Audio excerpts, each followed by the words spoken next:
Right. Sorry about that. There you are. There you are. Okay. Yes. Hi, everybody. Good morning. Good morning. Good morning. I hope everybody's well. Baruch Hashem. Okay. We're going to be starting. We'll start again from the Mishnah at the bottom of the Amud, right at the bottom of Daf Tes Amud base, the last Mishnah, Ein Bein Shila Yerushalayim. Although we started it yesterday, we'll just go over it briefly this morning and then continue with the Gemara. Just going to wait a minute for people to show up.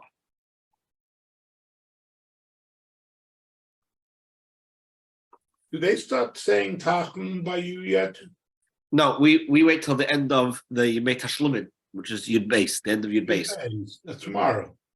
No, today's Yud, tomorrow's Yud Aleph, the day after is Yud Beis. You start on Yud Beis or? No, Yud Gimel. Yud Gimel. Thank you. No problem. I had to daven for the Yom today. I'm a chiyuv, so I'm going back and forth. So I'll let the crowd decide. Yeah. You know, they say, what's a feeling a guy? What is the feeling that a guy will never, ever be able to comprehend? Yeah. Imagine. Huh? To even imagine, what's the feeling that a guy cannot even begin to imagine? Yeah, when somebody comes into shul and says, no Tachman. No. On a Monday or Thursday. When they clap on a Monday or a Thursday. That's right. No Tachman. Go explain that to somebody. Yeah. Yeah. All right. There's okay. 1 minute. Still got a minute. It's like I rushed not the Gabbai, the guy who's playing Gabbai by the 8:30 minyan. He shouldn't start 2 minutes early. But when he starts, he shouldn't get to Kaddish until 7 minutes later. So I need time to put on my tefillin. Right. Fair enough. Good morning. Good morning. Good morning. Good morning, Ben. Morning, Robert. Good morning, Isaac. Good morning, everybody. Good morning. Good morning. So you're going to put your name on your iPad yet? Never. Never. He wants to be incognito, right? Just call you Ipid. Okay. I'm not the only one using it, so I don't want to put 3-4 names on it. Can you put the same last name on? Yeah, Okay, so put the last name. except one, but Ay. So I just found my parents' marriage certificate. I'm looking for a deed. And they have the application for the marriage certificate. Right. Now tell me, it's by Rabbi Shalom Rubin, Okay. the Cheshire Rebbe.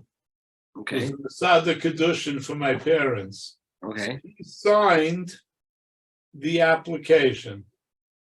He was also my Masada Kedushin, so I see what he did. Okay. must have been important to you to investigate the whole thing. No, I'm just going through a pile of paper trying to figure out what to throw out. All right, Chevra. Let's a lifetime job. It's good to know this while you're collecting it, that eventually it's just going to be a big pile of paper for somebody to throw out. Yeah. Right. That's right. All right. Rabbi, Yes.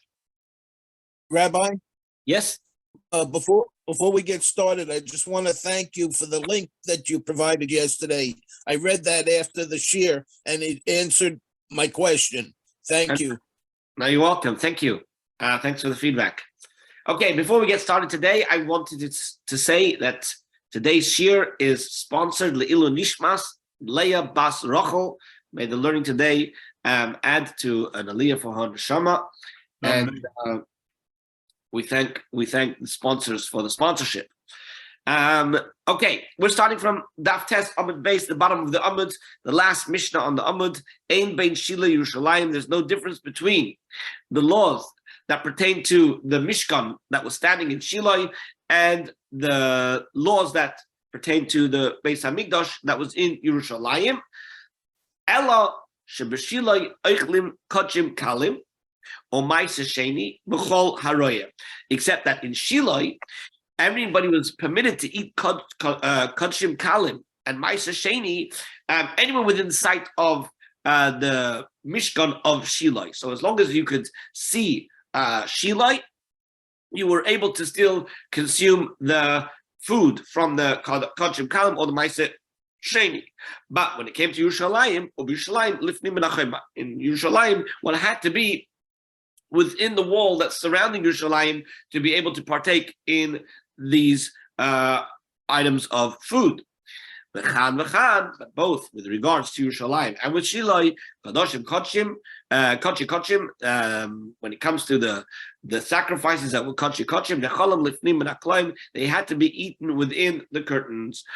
Now, Kedushas Shiloh, with regards to the sanctity of Shiloh, which is another difference between Shiloh and Yerushalayim, yesh acharei hete, there is a permit after it. In other words, that after the destruction of the Mishkan in Shiloh, bamais were once again permitted, meaning to say that it was decreed throughout their sojourn in the desert that no one could build their own bama, their own platform, their own altar to offer up sacrifices. Everything had to be brought up in the Mishkan. But then when they crossed over into Eretz Yisrael, the first 14 years, while they were conquering and splitting up the land, people were still able to bring up karbanos on their own bamais, right?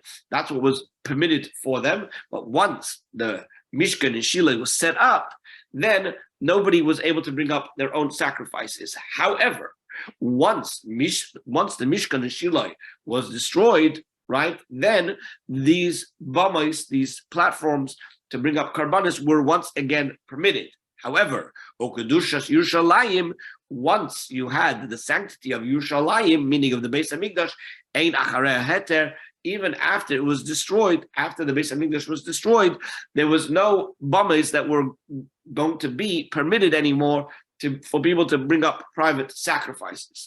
Okay, that is the Mishnah. We did it yesterday, but we went over it again today to be able to go into the Gemara. Amar Rabbi Yitzchok, we did the beginning of the Gemara, but let's do it again. Amar Rabbi Yitzchok, Rabbi Yitzchok says, Shemaiti, I heard, Shemakrivim beis Chonyoy bizman hazeh, that one is allowed to bring offerings in the temple of Chonyoy nowadays. We're talking about after the destruction of the Beis Hamikdash. So he's saying a chiddush over here. He's actually saying two chiddushim. He's saying, number one, that you're allowed to bring a korban after the destruction of the Beis Hamikdash, outside of the Beis Hamikdash, and the second thing is that you're even allowed to bring it outside of Eretz Yisrael, because the temple of Chonyoy was outside, was in Mitzrayim, was in Egypt. Now, the story, as we went through yesterday from the Gemara Menachos, was that there was somebody named Shimon HaTzadik who was a Kohen Gadol in the time of the second Beis Hamikdash, and when he passed away, before he passed away, he said that his son Chonyoy should become the Kohen Gadol, even though his younger brother was actually older than him by 2.5 years. But nevertheless, so what happened was there's two versions of what happened. But in either case, what happened was Chonyoy ran away to Mitzrayim, and in Mitzrayim he built a bama, right? He built a temple as well, to be able to bring up karbanos. According to our Gemara over here, it's talking about he did it for l'shem shamayim, as Rashi says. He did it for the sake of heaven. And Rabbi Yitzchok is saying that even though the Beis Hamikdash was destroyed, people could go to Mitzrayim, to Beis Chonyoy, and bring up a korban.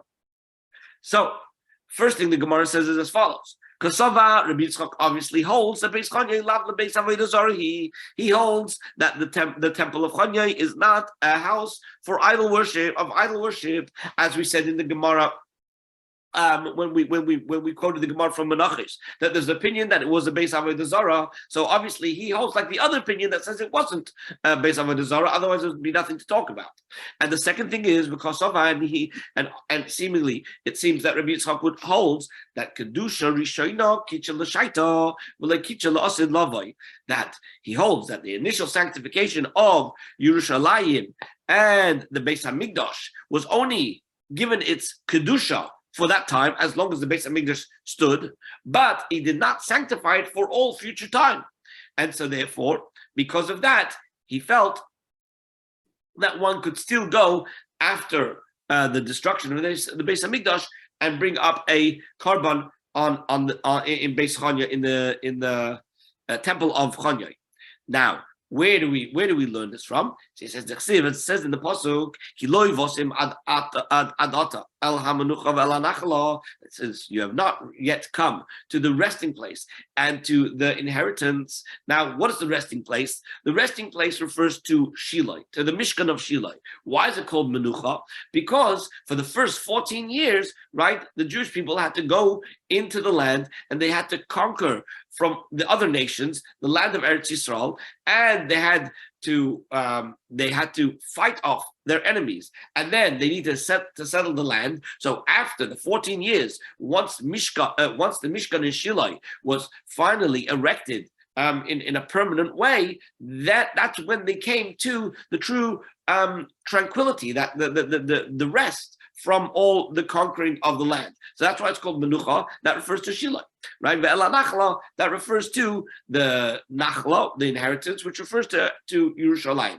Menucha zu Shilai, says the Gemara. The resting place is a reference to Shilai. Nachla zu Yerushalayim, the inheritance. This refers to Yerushalayim. But now, since you put together menucha and the nachala, so this is what obviously Rabbi Yitzchok had in mind, that makish nachla lemenucha. We compare inheritance to the resting place, which means to say, ma menucha yesh acharei heta. Just like menucha, which refers to Shilai, we say that there is an exemption and a permit to be able to bring up some offerings on a private bama after its destruction.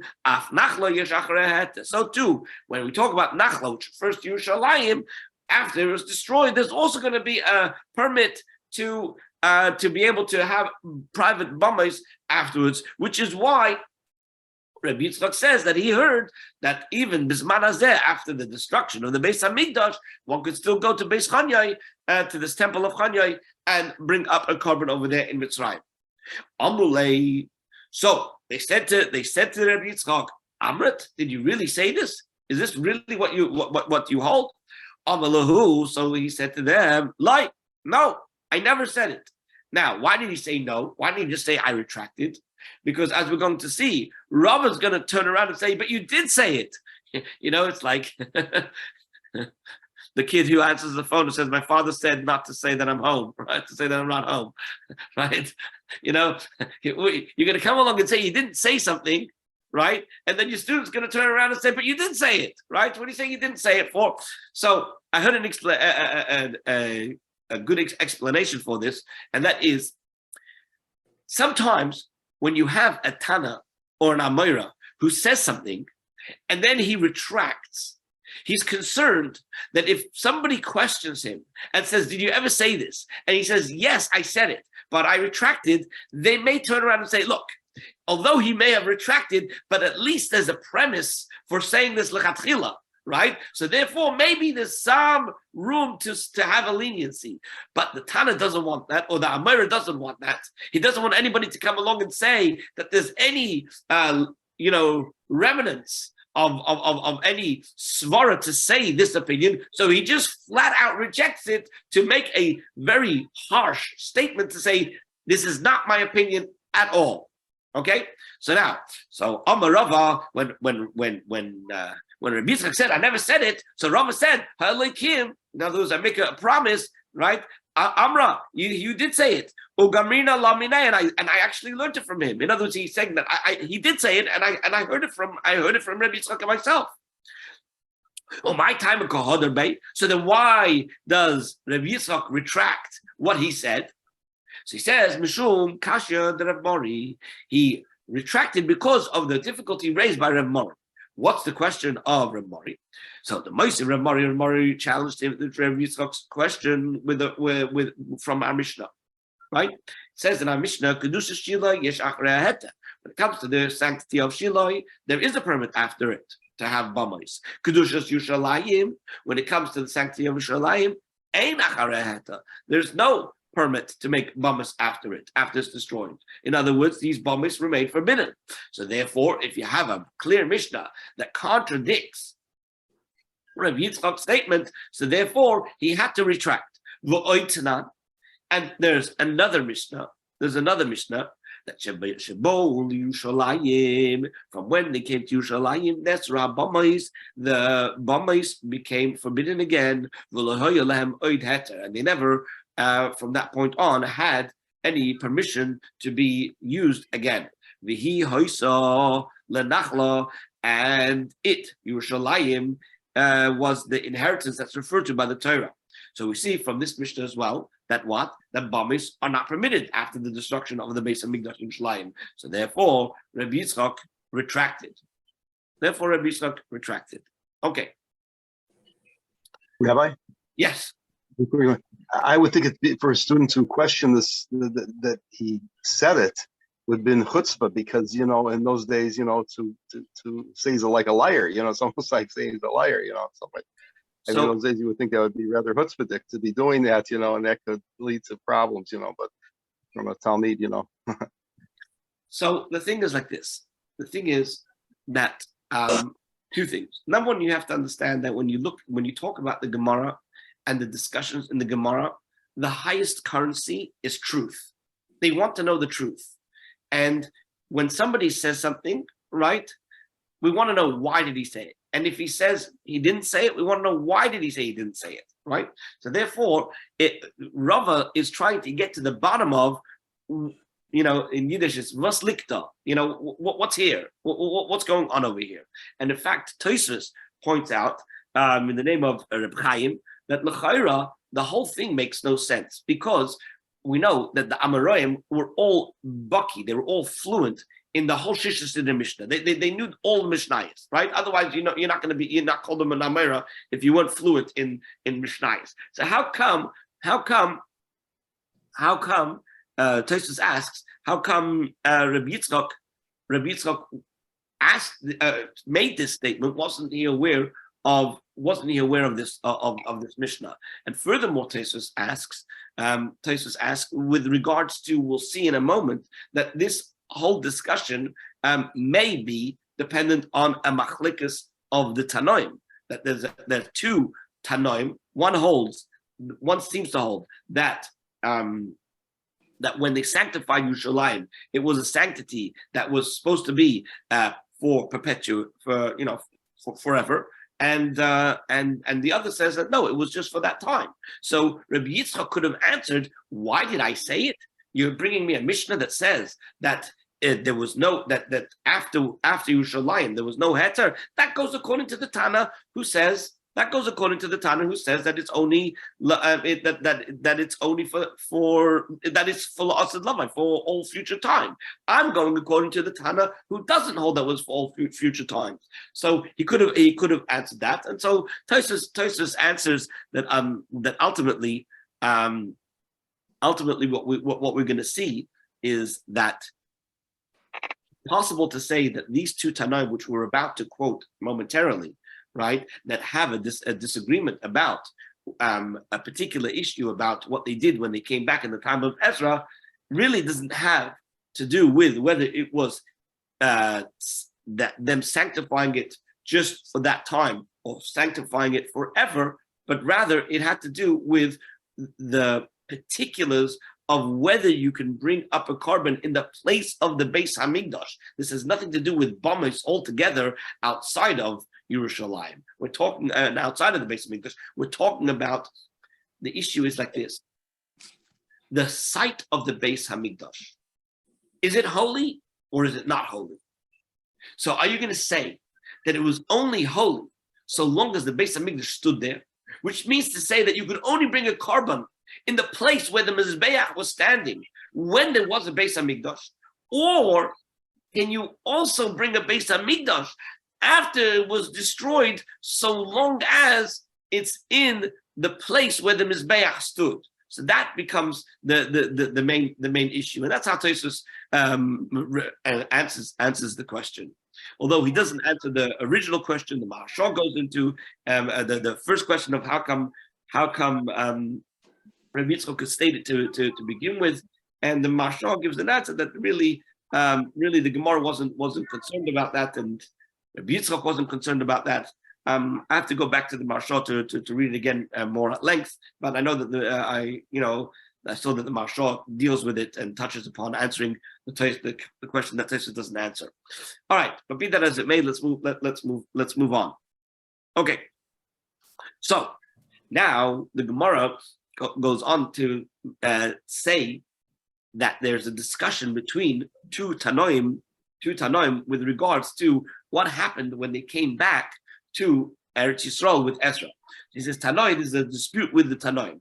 The Tanya, we learned in the Mishnah, Omer Rebbe Eliezer says, Shamaiti, I heard, Shahayu Boinim Behechal, that when they were building the sanctuary of the second Beis Hamikdash in the time of Ezra, Oisin Kloim Lehechal, or Kloim La'azara. They made curtains for the sanctuary and curtains for the temple court, which means to say, right, it took them 22 years to rebuild the Beis Hamikdash when Ezra came back. Now, during that period of time of the rebuilding, they didn't want to leave it as an open space. So they tried to hang up these curtains, the curtain around the sanctuary, right? And a curtain around the Azara, right? What's the difference between what they did around the Heichal and what they did around the Azara? So he says, in the case of the Heichal, so this is the sanctuary, that they built the wall on the outside of the curtains, right? Which means to say they wanted to put up the curtains, right? And they didn't want the people who were going to put up those walls to go within those curtains, so they built the wall around it. They built the wall around the curtains, right? But Uba'azara, when it came to the temple court, Boinin Bifnim, so in that, with regards to that, they built the wall on the inside of the curtains, right? So now, this is the view that Rabbi Eliezer brought. Now, Rabbi Yeshua comes and says something slightly different. Rabbi Yeshua says like this. It's not slightly different, it's very different. Shemaiti, I heard, Shemakrivin, that they would bring up Karbonis, Afapi She'ein Bayis, even though there was no sanctuary building standing, Oichlin Konchi Kadoshim, Afapi She'ein Kloim, that they may eat the Konchi Kodshim on the site of the Beis Hamikdash, even though there are no curtains, meaning there was no wall around the temple court standing at that time. And Kadoshim Kalim, or Maisa Sheni, Afapi Shein Chema. And we can eat Kadoshim Kalim and Maisa Sheni, even though there's no wall around Yerushalayim. Why? Because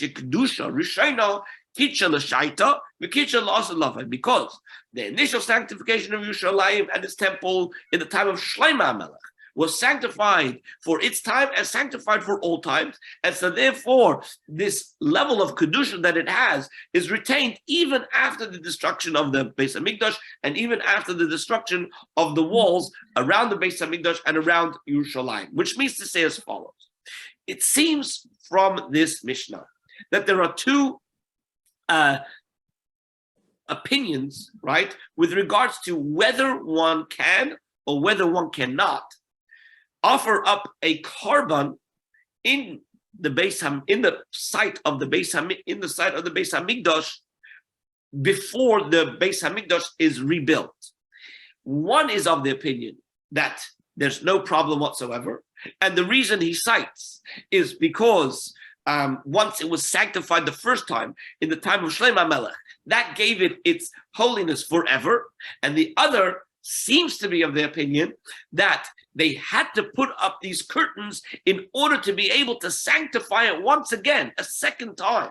Okay, that's why they had to put up these curtains before bringing up the karbanis. That's what it seems like, and that's the way the Gemara wants to understand it to begin with. The Gemara will challenge this view, but this is the initial way the Gemara understands this Mishnah.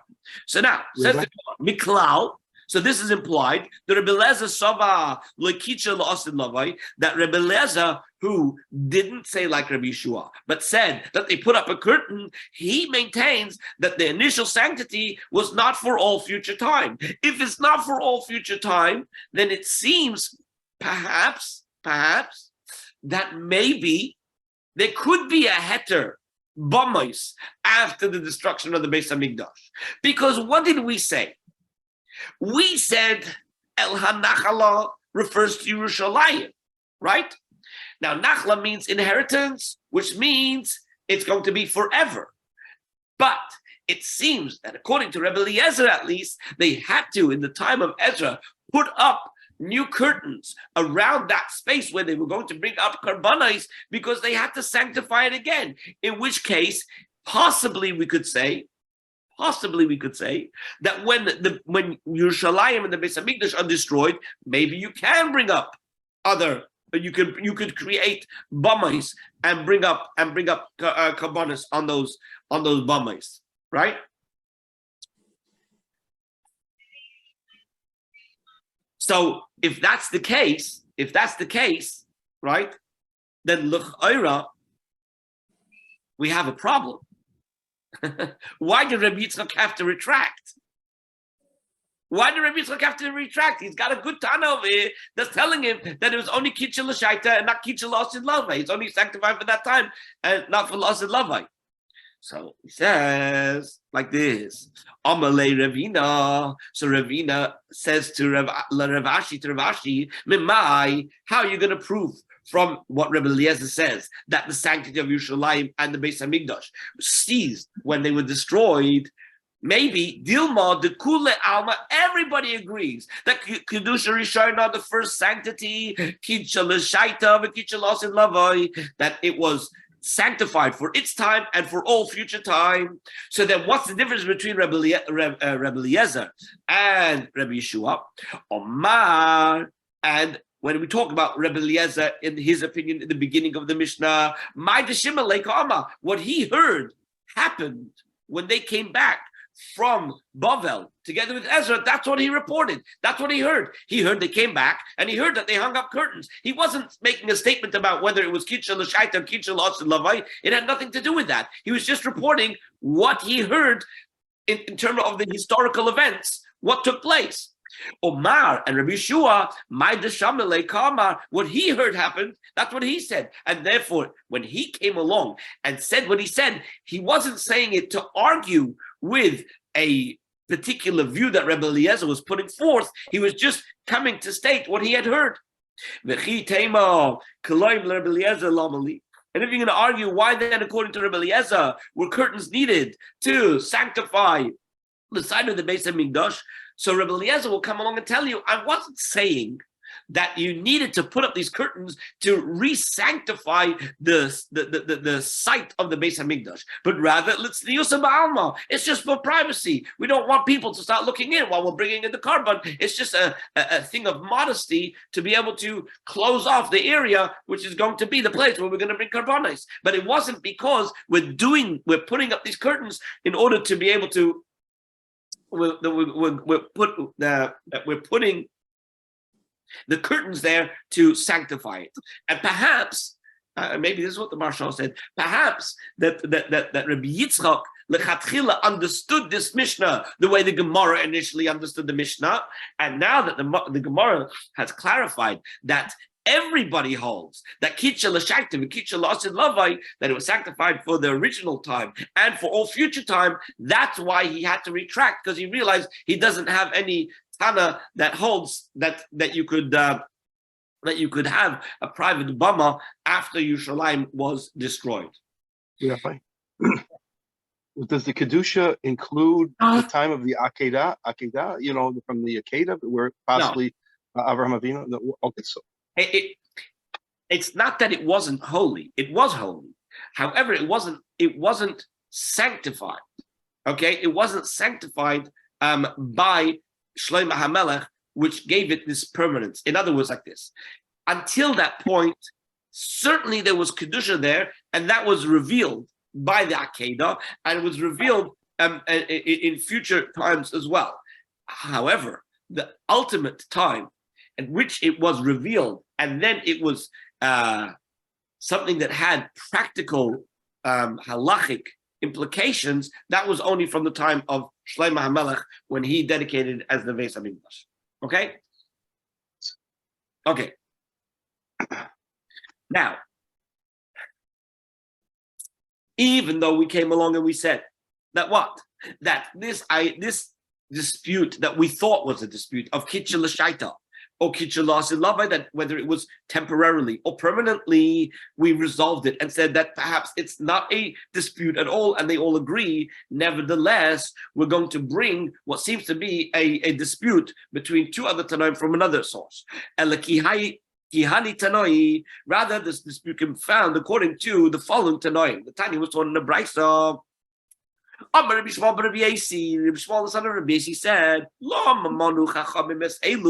why did the sages of the Mishnah enumerate specifically these cities as examples of cities surrounded by the walls at the time of Yeshua? In other words, there's a brisa which explores why the Mishnah comes along and only mentions 9 cities that they came back in the time of Ezra, and that they so to speak, they sanctified these cities as being cities that were walled from the time of Yeshua, right? So the Brisa says over there, Rabbi Shmuel Rabbi Yasi says the reason why they mention these 9 and not any of the others is Sh'olu b'nei Hagoyla, when the people from the exiles came back, Matuis Elu, they found these ones, Vikichum, and they sanctified them. And that's why those ones were enumerated. Avol Harishonos, but the sanctity of the original walled cities, Batlu, they became nullified, Misha Batla Haaretz, once the land was nullified at the destruction and the exile, when the first Beis HaMikdash was destroyed and they were all exiled. So what do we see over here? From the fact that Rabbi Yasi, that Rabbi Shmuel Rabbi Yasi turns around and says that the reason why the Mishnah mentioned these 9 and not the other 9 is to tell me that they found these 9 and they re-sanctified them when they came back from Eretz Yisrael, is to teach me, is showing us that the first initial cities that were walled in the time of Yeshua, they became nullified as soon as Eretz Yisrael was nullified, i.e., when you had the destruction of the Beis HaMikdash and they went into exile. Alma, what we see from here is Kosova, that Yishmael Rabbi Yasi holds that Kedusha Rishayna Kitchel Shaita, that the original Kedusha of Yerushalayim, it was only for that time, but it was not sanctified for all future time. But now we've got a real problem. The problem we have now is that not only do we have a contradiction between Rabbi Shmuel Rabbi Yasi against our Mishnah, right, and against the Mishnah that we quoted from Rabbi Eliezer and Rabbi Yeshua, right, which we resolved to say that no, it was sanctified for that time and for all future times. We're going to have in the name of Rabbi Shmuel Rabbi Yasi himself. So we're going to have Rabbi Shmuel Rabbi Yasi contradicting himself.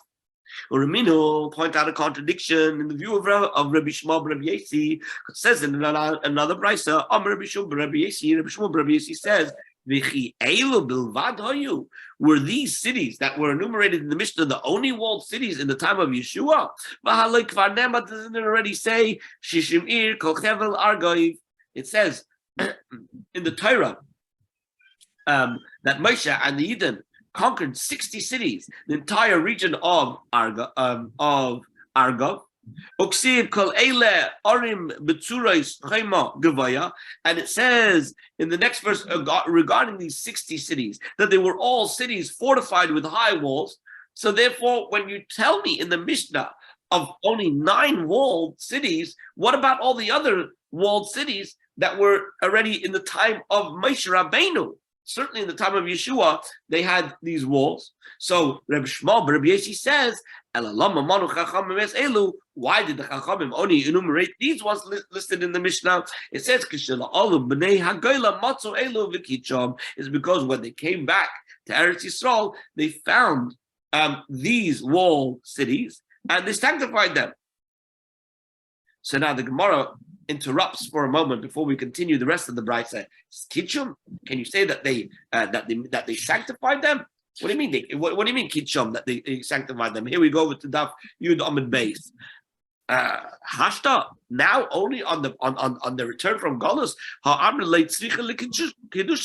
But it is said below in the brayso itself that there's no need to sanctify it. So rather, what happens is the Gemara now, before we go to continue on in the brayso, the Gemara amends the version of the brayso that we just quoted. Instead of saying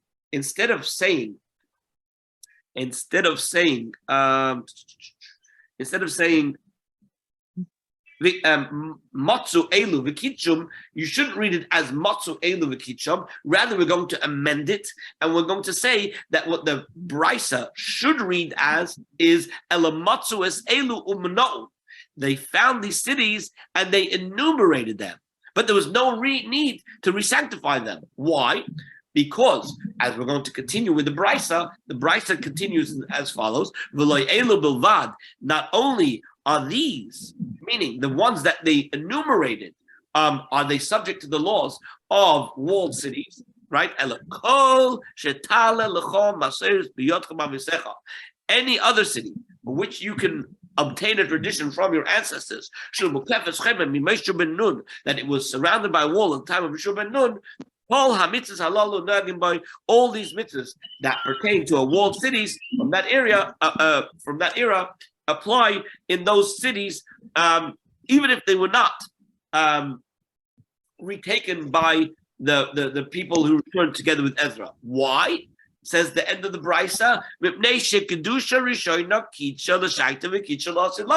because the initial sanctification of Yerushalayim and the Beis Hamikdash was a sanctity for then and sanctity for all times, which means as follows, which means that when we talk about the Kedusha of Eretz Yisrael and the Kedusha of Yerushalayim, right?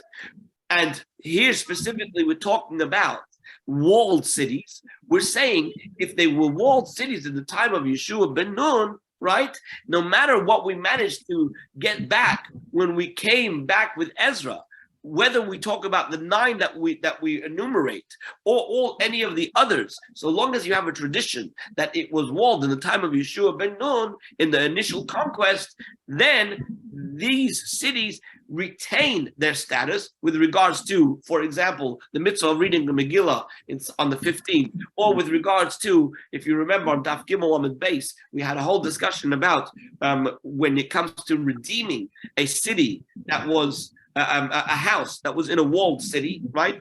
If you remember that discussion. So we said that you could come and you could redeem it up to a year, but after a year, then it's gone forever. So all these laws remain. Why do they remain? The brayso concludes.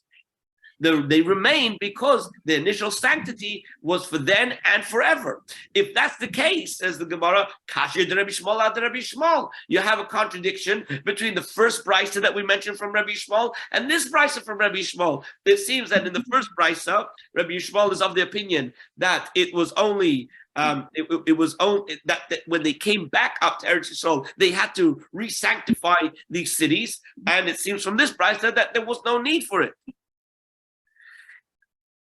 So the Gemara offers 2 possible solutions how to understand these 2 different opinions in the name of Rabbi Shmuel, Rabbi Yeshi himself. One is, the first answer we give is, perhaps there are these 2 braysos are authored by 2 different Tanoim, and they differ as to what the actual view of Rabbi Shmuel Rabbi Yeshi was. One says that his view was such, and the other said his view was different, right? We have this very often in the Gemara. You have two Tanaim arguing as to what Rabbi Akiva said or any of the other Tanaim that they're quoting. So two Tanaim saying something in the name of Rabbi Akiva, and that's how we can sometimes resolve when you have two Mishnahs and you have, or two Brises, and in one Brisa, you have the view of Rabbi Akiva stated in one way, and one Brisa, the statement of Rabbi Akiva stated in another way. We resolve it by saying there's two opinions as to what Rabbi Akiva's opinion actually was. Two Jews, three opinions, right? So that's one way to resolve it. The one Brisa holds that Rabbi Shmuel, Rabbi Yossi was of the view that Kitcha l'shaita and Kitcha lost in Levi, and one was says that his view was that it was Kitcha l'shaita but like Kitcha lost in Levi. Okay, that's one way to resolve it. There's one other way to resolve it. The Ibayis Ema. Another way to resolve it is you could say this latter brisa, which says that sanctity did not cease with the destruction, was actually said by Rebbe Lazar Rabbi Yossi, not Rabbi Shmuel Rabbi Yossi. Why? On what basis are we suggesting to amend it to read that it was Rebbe Lazar and not Rabbi Shmuel?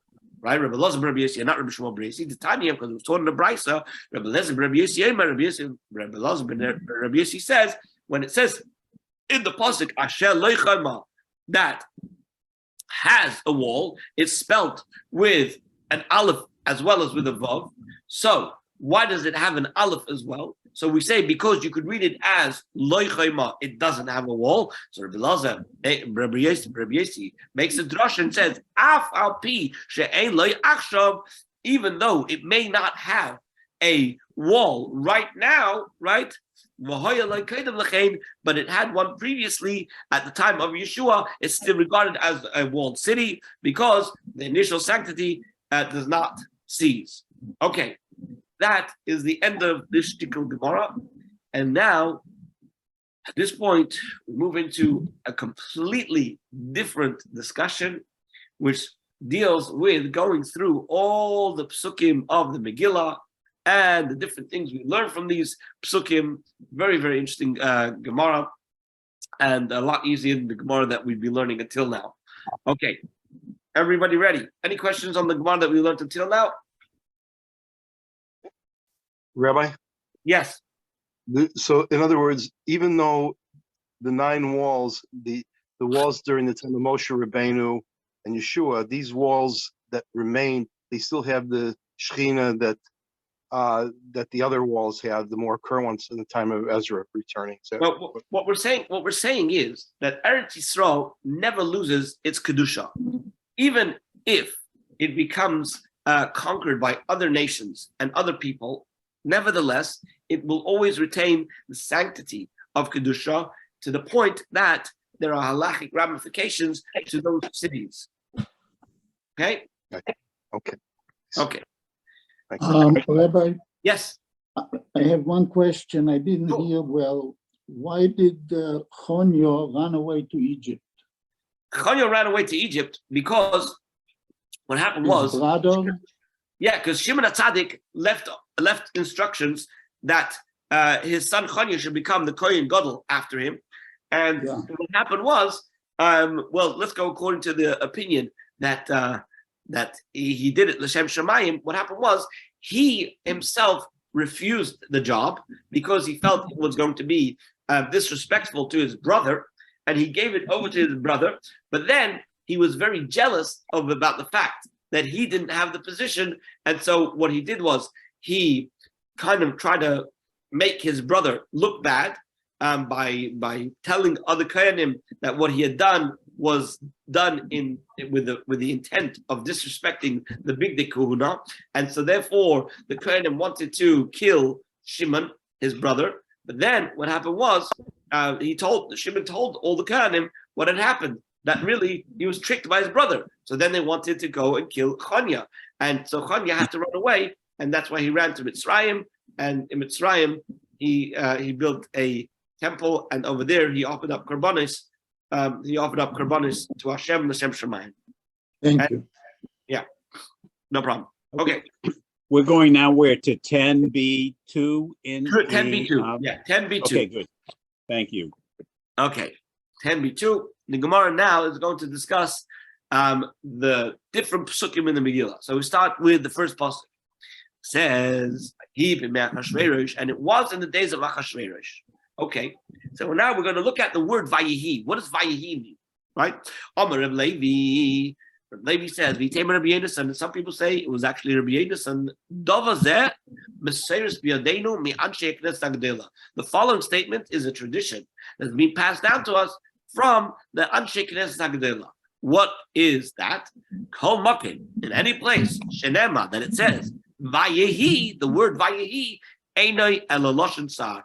It is only it's nothing but an expression of pain. In other words, it's always going to be introducing something that is a painful narrative, and that's why it opens up with vayehi. It's like vai and he, which is an expression of sorrow. Okay, so we're going to cite a few examples. For example, vayihi b'me'achashverosh. It was in the days of Achashverosh. So what do we have? Have a Haman. You have a Haman, and Haman tried to kill the Jews. So we see vayihi is the opening to a tragedy that happened to the Jewish people with the whole decree of Haman. Then we give another example. Vayihi b'mei shvot hasheftim. And it was in the days of the when the judges judged. This is the beginning of Sheftim. What happened? We know what happened in that time was Haverov. There was a huge famine, right? Vayehi, another example, the Kihechel Adam Larayv, when man began to increase upon the earth, right? And this is when you had the Dur HaBabel, the Dur HaFloga, right? Vayar Hashem ki Rabbas. Hashem saw the wickedness of man was great. So we see the Vayihi is introducing a event that was a painful event because ultimately it led to the Mabul, right? Vayihi benosa mikedem. Another example is, and when they journeyed from the east, right? So it says over there, Hava nivne lanu ir. Come, let us build a city. Again, the Vayihi introduces the story of something that is sorrow and painful. Furthermore, we have another example. Vayihi b'mei Amraphel, who's in the day of Amraphel. That's Nimrod, who tried to throw Avram into the pit. So it's followed by Osu Milchama, they waged a war, which is also a painful episode. Vayihi b'hais Yeshua b'Yerichai. When we tell the story of how when Yeshua was in Yerichai, so we know that also ultimately was the opening of a sorrowful event, because with Karba Shlufa Biyade we read that there was a sword drawn in this hand of this Malach who came to rebuke Yeshua because of not learning Torah and not bringing the korban at the time, etc. So again, the Vayihi is an introduction to a painful event. Vayihi Hashem es Yeshua. It says, and it was that Hashem was with Yeshua. Then that continues by saying, Vayimalu b'nei Yisrael, the children of Israel transgressed. This is the story with Achan, where Achan had taken from the spoils, and as a result, Hashem was very upset, was very angry. There was a whole story over there. Anyway, but they lost the battle, and Yeshua didn't know why, and Hashem had to come to tell him what happened, and then they put everybody in front of the Urim B'Tumim until they found out that it was Achan who stole from the spoils, and they put it to death. But the point is that the Vayihi was the beginning of a painful episode. Now again, another Vayihi. Vayihi ish echad min Ramasayim. There was a certain man from Ramasayim, and what do we read over there? We're talking about Elkanah and Chana. It says, "Ki it's Chana ohev v'Hashem sagar rachama." It says that Chana he loved, but Hashem had closed the womb, so it was a painful event that we have over here. Chana not being able to have any children. Another example, he Kasher Zokin Shmuel, when Shmuel was old.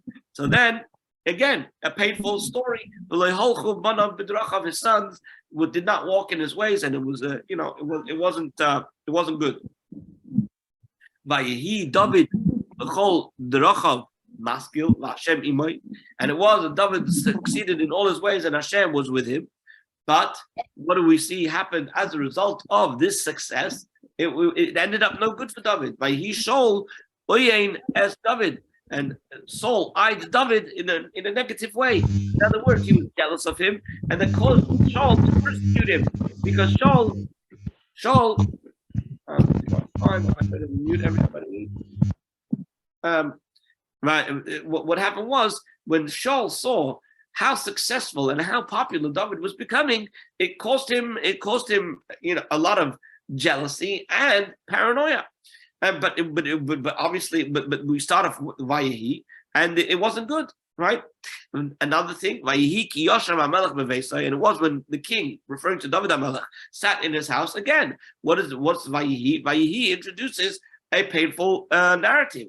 That rak atol lo tivne abayis. This is when David was notified by Hashem that as much as David, his whole life, wanted to build a Beis Hamikdash for Hashem, Hashem gives him the news that he's not going to be the one to build it. It's going to be Shlomo HaMelech. So now we've brought all these instances where Vayehi is the beginning and opening of a painful story. But now the Gemara is going to challenge this because we have an instance where Vayehi Bayem Hashmini seems to be a very joyous occasion. Well, Ksiv doesn't it say Vayehi Bayem Hashmini? It was on the 8th day. What is the 8th day? The 8th day is referring to after the 7 days of the initiation of the Mishkan.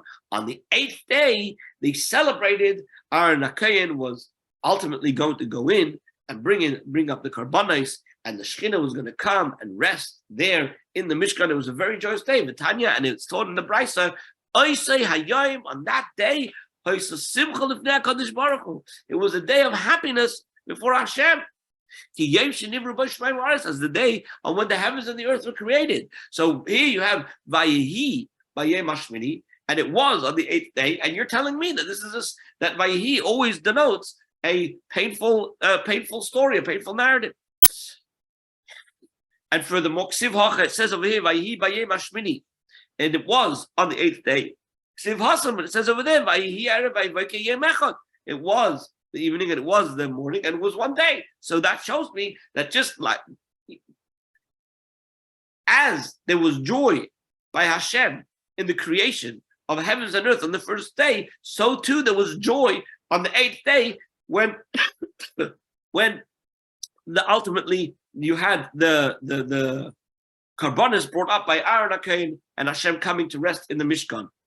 So the Gemara says that nevertheless, despite you pointing out all the wonderful things happened that day, there was also a terrible tragedy that happened on that day. Says the Gemara, Hashchiv Nadav Avihu. On that day, Nadav and Avihu died, and so therefore, when it says Vayehi, it's appropriate because of this painful story of Nadav and Avihu passing away on that very day.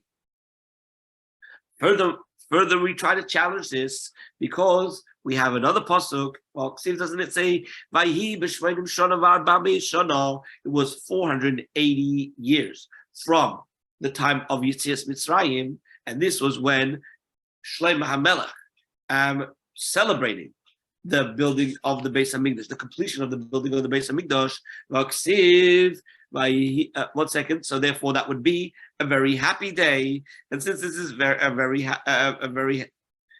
happy day, why does it start with Vayehi, which you're telling me teaches me that it was a painful episode.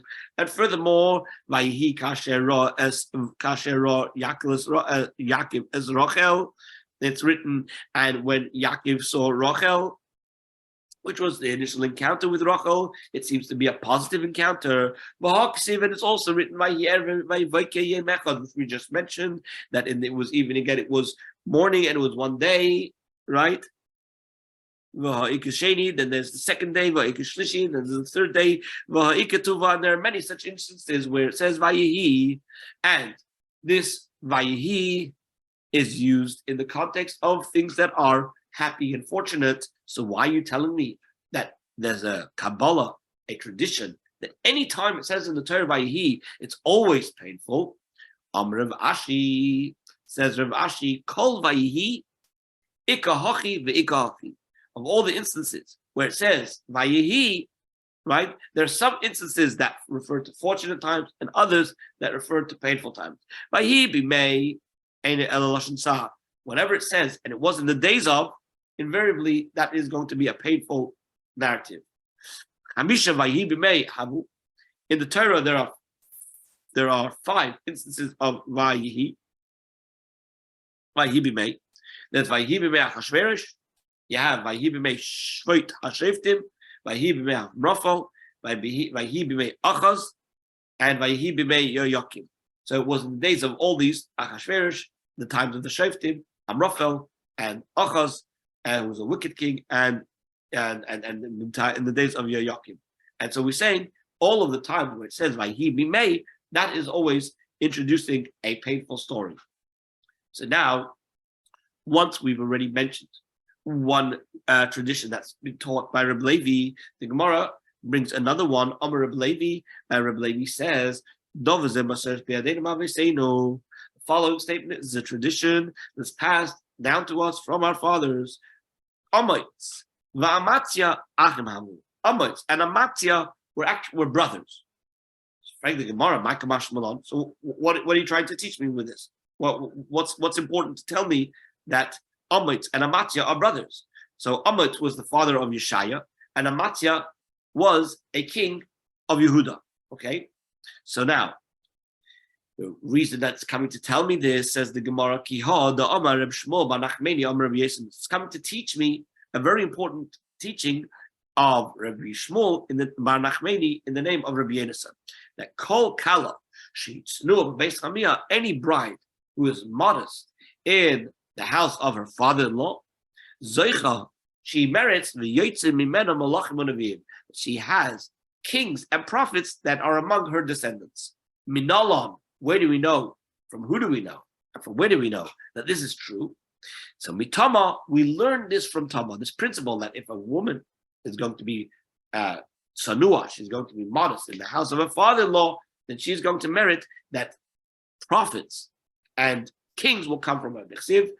We see Yehuda when Yehuda saw Tamar and he thought that she was a harlot because she had covered her face. What does it mean? Because she covered her face. In other words, this is a story in Chumash where Yehuda had 3 sons, Er, Einon, and Shelah.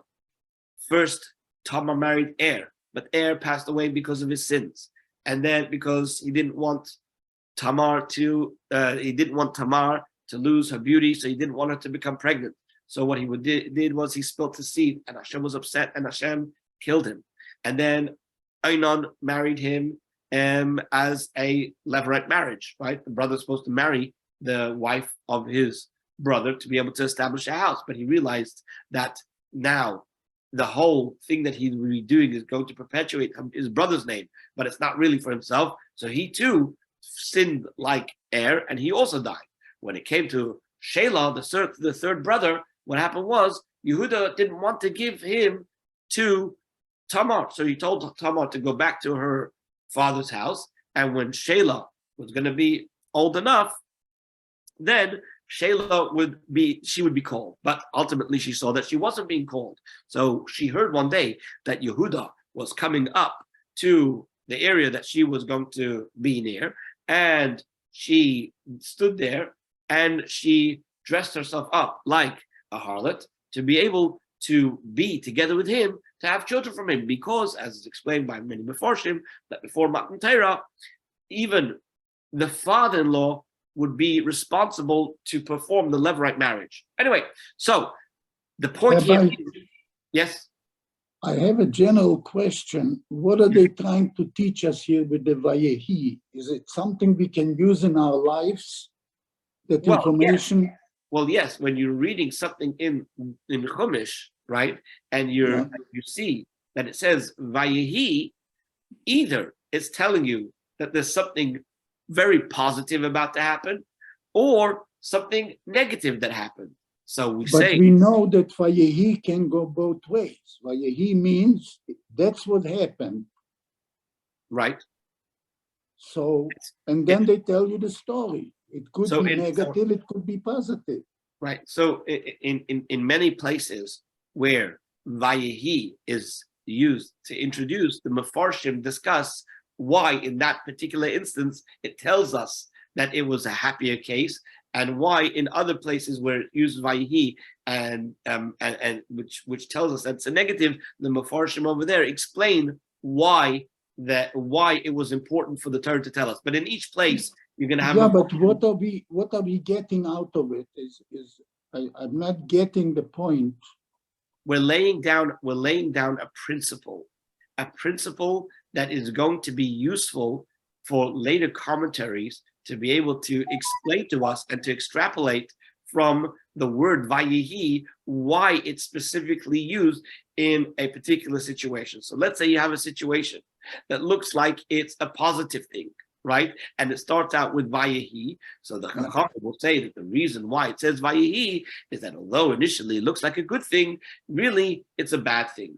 Or for example, let's just take Vayehi b'mei Achashverosh as one example. It says Vayehi b'mei Achashverosh, and it was in the days of Achashverosh. And what did we say? It says that Vayehi is always a negative thing. But l'chayra, what was negative about Vayehi b'mei Achashverosh? So we say Haman, but Haman was only much later. Haman, you only read about Haman in Perek Gimel, in the 3rd chapter. So why are you saying Vayehi to begin with? So the Chachamim come along and say that Vayehi was right from the beginning. Why was it right from the beginning? Because right at the beginning, Achashverosh made a feast, and the Jews went and partook in that feast, and that led to a terrible calamity because they joined in a Su'udah where Achashverosh came and he took out the kalim of the Beis Hamikdash, and it was a terrible thing. Hashem was very upset that they partook in that. They partook in that feast. So the Vayehi, right? The Chachamim learned from the Vayehi is that right from the beginning it was already negative. So you see but what's the difference? What if they said this is what happened in the days of Achashverosh instead of Vayehi? It would be the same thing. On one level, you're right. But when you have Chachamim who are going to meticulously analyze every word, having these principles comes in handy. Okay? Yeah, but if it means negative and positive, so that's why the Chachamim, that's why the Chachamim have to analyze it, and they have to determine which way to interpret it. Okay? Okay. Rabbi? Yes. Rabbi, what are the 4? There is King Ahasuerus, there is Rachel, Achis, King Achis. He was from he was the brother of Goliath, right? Wasn't he, or the brother? No. Achaz was a king of Yehuda. That was in the time of Yeshayahu. He was the father of King Chizkiyahu HaMelech, and he was a very wicked king. Okay, and what were the Vayehi of all 4 of those? What were they? Were those joyous or no? negative? He says that any time, the Gemara says, and Rav Ashi says that there are times where Vayehi is good and where it's bad, but any time it says Vayehi b'mei, those 2 words together, and it was in the days, that's always negative. And he says there's 5 times where Vayehi b'mei appears, and those are the 5 that we listed, and all of them are negative. I see. So for these 4, you're saying that they were, I apologize, they're all negative, you're saying? All negative, yeah. Could you explain the other aside from King Ahasuerus, the other negative things with the other 3? Yeah. So when we talk about the Hashoftim in the time of the judges, the Gemara already said, because at that time there was a famine, and that's a negative thing. In the time of Amraphel, the Gemara already said, because there was a war, the battle of the 4 kings against the 5 kings, and Lot was captured, right? Then you had Vayehi b'mei Achaz. This is the story where Achaz was being surrounded, and he was being sieged by Rezin and Pikach. These were the kings that they had hired others to come around and to wage war against Achaz. And Hashem sent Yeshayahu to tell him that these 2 firebrands that you're worried about, they're not going to succeed. They're going to be they're both going to be killed. But in the initial stages, right, in the days of Achaz, the Jewish people were surrounded, and it was a terrible thing. Their lives were all in danger. And then this is where we're talking about the beginning of the exile, that the Jewish people were going to be led down by Nebuchadnezzar into Bavel. So that's why Yakim was also a negative thing. Okay. Thank you. No problem. So now, ultimately, the reason why I mentioned the whole story about Yehuda and Tamar is to help you understand what the Gemara is coming to say now. The Gemara is coming to say, how did this whole event of Yehuda agreeing to be with Tamar actually happen?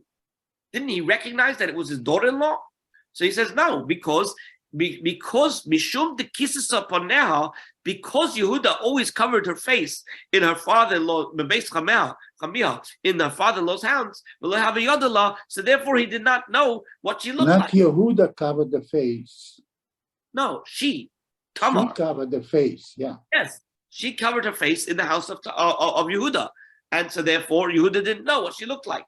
As a result of that, says the Gemara, Zachsa, she merited the Yotza Bimena Malachim Munavim, she merited to have kings and prophets among her descendants. Let's just finish one more line. Malachim David, the kings that come from David, we know that David comes from Peretz, and from and Nevi'im from where do we know? The Amar of Levi, because Rav Levi says, it's a tradition from that we passed down to our fathers, from our fathers. The Amitz and Amatzi were brothers. And it says that Amitz was the father of Yeshaya, as it's written, the vision of Yeshaya ben Amitz. So therefore we have what? We have both Amatzia, who was a king of Yehuda. So he came from David HaMelech, and David HaMelech came from Tamar. And once we say that Amitz and Amatzia were brothers, so Amitz, who was the father of Yeshayahu, who was a Navi, also came from Tamar. And so that's why we brought this whole story, to say that when somebody is chanua, when somebody is modest in her father-in-law's hand, they'll have both kings coming from her, and they'll have prophets. And that's why it was important to tell us, right, this tradition that Amitz and Amatzia were brothers, to be able to trace Yeshayahu, who was a Navi, back to Tamar, to demonstrate that this statement is indeed true, that she was modest, and therefore she merited to have both sons, both prophets and kings that came from her. And we'll stop here. Bye. I want you all. Any questions? I'm just saying. Thank you. I have to leave. Bye-bye. Thank you, Rabbi. Good way. And Thank you. You did an amazing job. I can't hear you. I'm sorry. Can you hear me now? A little bit better, yeah. I'm saying that you were stretching my brain with this Gemara. You did an amazing job of explaining everything. Oh, thank you. Thank you very much. You're welcome. Have a wonderful day. Thank you. Yeah.